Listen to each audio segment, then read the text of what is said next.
Hi, I'm Dr. David Hargroder, general surgeon and bariatric surgeon at Mercy Hospital in Carthage. I've been performing the mini gastric bypass now for about 20 years. Anytime you're operating on bariatric patients, one of the goals is to try and get them off of the operating room table as quickly as you can, because the longer they're on the operating room table, the more the risk of blood clots, pneumonia, and a lot of other post-op complications.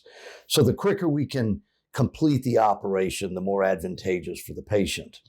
One of the big time consumers that I have found in the course of my experience has been cleaning the scope lens, having to constantly pull the scope out, wipe it off. You put it back in, a little drop of blood or fat or something gets on it, you're pulling it back out again. And it can become frustrating and very time consuming. So I was very happy to have been introduced to this new instrument or device called the OpClear.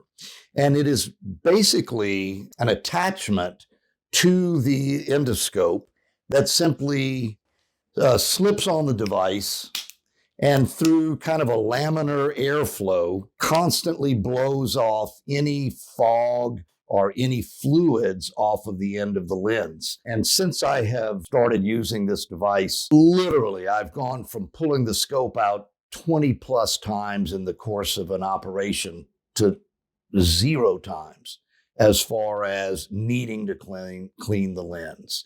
It's been an absolute game changer for me, and I'm very thrilled and happy to endorse this product.